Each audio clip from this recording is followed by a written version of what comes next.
അസീലേക്കാണ് നമ്മൾ ഈ social media പോസ്റ്റുകൾ, സോഷ്യൽ മീഡിയയിലെ ബഹളം, ഇന്ന നേതാക്കളെ അനുകൂലിച്ചുകൊണ്ടുള്ള അവരുടെ കമന്റുകൾ, അല്ലെങ്കിൽ ഓരോ നേതാക്കളുടെയും കമന്റുകൾക്ക് താഴെ വരുന്ന അഭിപ്രായ പ്രകടനങ്ങൾ, ഇതെല്ലാം പുതിയ കാലത്ത് വലിയ നിർണായക പോസ്റ്റുകളിലേക്കുള്ള ഒരു കവാടമായി മാറുന്നുണ്ടോ?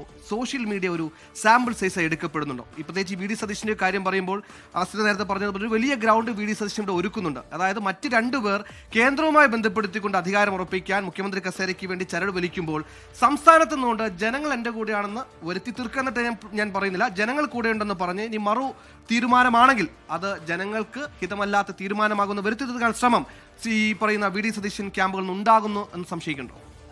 സോഷ്യൽ മീഡിയയിൽ നടക്കുന്ന ക്യാമ്പയിനൊക്കെ ഒരു മുഖ്യമന്ത്രി ആരാണെന്ന് തീരുമാനിക്കാനുള്ള അടിസ്ഥാനമാകുമെന്ന് ചോദിച്ചാൽ ഒരിക്കലും ഇല്ല. പക്ഷേ ഈ നേതാക്കളൊക്കെയും ശ്രമിക്കുന്നത് ഈ ഹൈക്കമാൻഡ് ആണല്ലോ ഇതിലൊരു തീരുമാനം എടുക്കുന്നത്. അപ്പോൾ എല്ലായിടത്തും ഇങ്ങനെ ഇപ്പോൾ വി ഡി സതീശൻ തരംഗം അല്ലെങ്കിൽ കെ സി വേണുഗോപാൽ തരംഗം, ഈ തരംഗം നമ്മൾ മനസ്സിലാക്കുന്ന തരംഗം നമുക്ക് എപ്പോഴും ഗ്രൗണ്ടിൽ പോയി തരംഗം മനസ്സിലാക്കാൻ കഴിയില്ല. നമ്മൾ പൊതുവെ കുറച്ചധികം കാലമായി നമ്മൾ മനസ്സിലാക്കുന്ന തരംഗം, നമ്മൾ അറിയുന്ന തരംഗം അത് സോഷ്യൽ മീഡിയ തരംഗങ്ങളാണ് എന്നുള്ളതാണ് എന്റെ വ്യക്തിപരമായ അഭിപ്രായം. അല്ല, പക്ഷേ ആ തരംഗങ്ങളൊക്കെ ഒരു PR-ന്റെ ഭാഗമായി ഉണ്ടാക്കുന്ന തരംഗങ്ങളാണല്ലോ.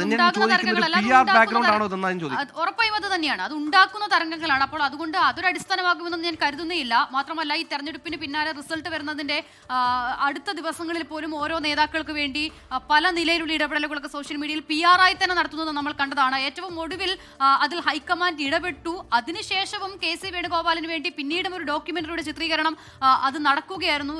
എന്റെ ഓർമ്മ ശരിയാണെങ്കിൽ റിസൾട്ട് വരുന്നതിന്റെ തലേ ദിവസമാണെന്ന് തോന്നുന്നു ഹൈക്കമാൻഡ് അത് നിർത്തിവെക്കാനായി പറയുന്നു. അപ്പോൾ ഇതൊക്കെ ഒരു PR ക്യാമ്പയിന്റെ തന്നെ ഭാഗമായി നടക്കുന്ന കാര്യമാണെന്നതിൽ അവർക്കും നല്ല ധാരണയുണ്ടാകണം. പക്ഷേ അതിൽ നിന്ന് വ്യത്യസ്തമാണ് ഗ്രൗണ്ടിൽ കാണുന്ന സാഹചര്യം. ഇപ്പോൾ ഇന്നലെ വി ഡി സതീശൻ വന്നിറങ്ങുമ്പോൾ എറണാകുളം റെയിൽവേ സ്റ്റേഷനിൽ അണികളുടെ വലിയ ആവേശം നമ്മൾ കാണുകയാണ്. ഒരുപക്ഷെ അതും സൃഷ്ടിക്കപ്പെട്ടതാകാം. പക്ഷേ അവിടെ നമ്മൾ ലൈവായി അത് കാണുകയാണ്. അവിടെ കൂടി നിൽക്കുന്ന മനുഷ്യർ അത് യാഥാർത്ഥ്യമാണ്. അവർ CM എന്ന് വിളിക്കുകയാണ്. അപ്പോൾ അത് എത്ര കണ്ടത് ഉണ്ടാക്കുന്നതാണ്, അത് ഫാബ്രിക്കേറ്റഡ് ആണെന്ന് പറഞ്ഞാലും ആ മനുഷ്യർ അവിടെ നിൽക്കുന്നത് യാഥാർത്ഥ്യമാണല്ലോ.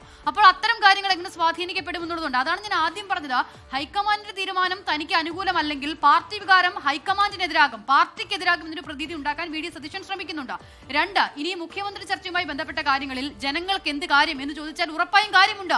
ഈ ആളുകളെ ജയിപ്പിച്ചു വിട്ട ജനങ്ങളാണല്ലോ ഇത് കണ്ടുകൊണ്ടിരിക്കുന്നത്. അപ്പോൾ ആളുകളെ ജയിപ്പിച്ചു വിട്ടത് ഔപചാരിക ഒരു മുഖ്യമന്ത്രി സ്ഥാനാർത്ഥിയെ നിർത്തിക്കൊണ്ട് നേരിട്ട തെരഞ്ഞെടുപ്പല്ല, ആളുകൾ ജയിപ്പിച്ചു വിട്ട MLA-മാർ മുഖ്യമന്ത്രി തെരഞ്ഞെടുക്കുമെന്നുള്ള. അല്ല, അതിലൊരു പ്രശ്നം ഔപചാരികമായി, അത് ശരിയാണ്, സുഹൈൽ പറഞ്ഞത് ശരിയാണ്. ഔപചാരികമായി ഒരു മുഖ്യമന്ത്രി സ്ഥാനാർത്ഥിയെ മുൻനിർത്തിയുള്ള തെരഞ്ഞെടുപ്പായിരുന്നില്ല, പകരം 3 സ്ഥാനാർത്ഥികളെ മുൻനിർത്തിയുള്ള തെരഞ്ഞെടുപ്പായിരുന്നു. ഔപചാരികമായി തെരഞ്ഞെടുപ്പിന് മുമ്പ് ഒരു മുഖ്യമന്ത്രി സ്ഥാനാർത്ഥിയെ മുൻനിർത്തി ഒരു തെരഞ്ഞെടുപ്പ് നേരിടുന്നതിനേക്കാൾ എത്രയോ നല്ലത് MLA-മാരെ തെരഞ്ഞെടുത്തുകൊണ്ട് പിന്നീട് മുഖ്യമന്ത്രിക്ക് തീരുമാനം എത്തുന്നല്ലേ? അതിലെ ജനാധിപത്യം കുറച്ചുകൂടി ഉദാത്തമായ ജനാധിപത്യം. സുഹൈൽ, ഇപ്പോൾ തെരഞ്ഞെടുപ്പ് കഴിഞ്ഞത് 2ാമത്തെ ദിവസം മാത്രമാണ്. അപ്പോൾ 2 ദിവസം ഒരു മുഖ്യമന്ത്രിയെ തെരഞ്ഞെടുക്കാൻ പര്യാപ്തമാണോ എന്ന് ചോദിച്ചാൽ ഒരിക്കലും അല്ല. ചർച്ചകൾ നടക്കട്ടെ, ആരാണ് ഏറ്റവും യോഗ്യൻ ആ യോഗ്യൻ തന്നെ ആ സ്ഥാനത്തേക്ക് വരട്ടെ. പക്ഷെ അതിനെടുക്കുന്ന കാലതാമസം ഏറ്റവും പ്രധാനമാണ് എന്നുള്ളതാണ് ഞാൻ കരുതുന്നത്. അതൊരു ജനാധിപത്യ മര്യാദയുടെ ഭാഗമാണ്. അവിടെയാണ് പ്രശ്നം. ഈ ചർച്ചകളും എത്ര നാൾ നീണ്ടുപോകാവുന്ന സാഹചര്യവും ഒക്കെ കോൺഗ്രസിന്റെ ജനാധിപത്യമാണ് എന്ന് പറയുമ്പോൾ ജയിപ്പിച്ചു വിട്ട ജനങ്ങളോട് തിരികെ കാണിക്കേണ്ട ഒരു ജനാധിപത്യ മര്യാദയുണ്ട്. അത് ഉണ്ടായില്ല എന്ന് പറയാൻ കഴിയില്ല. 10 കഴിഞ്ഞാൽ സത്യപ്രതിജ്ഞയാണെന്ന് പറഞ്ഞു. അത് ഈ പറഞ്ഞതുപോലെ ഒരു കൃത്യമായ ടൈം ഫ്രെയിമാണ്. അതിനുള്ളിൽ നടന്നാൽ പോലും അത് മികച്ച കാര്യമാണ്. നമ്മൾ ഇപ്പോൾ കാലതാമസം എടുക്കുന്നു എന്ന വിമർശനത്തിലേക്ക് എത്താൻ സമയമായിട്ടില്ല എന്നുള്ളതാണ് ഞാൻ പറഞ്ഞത്. 2 ദിവസമല്ലേ ആയിട്ടുള്ളൂ, സമയമായിട്ടില്ല.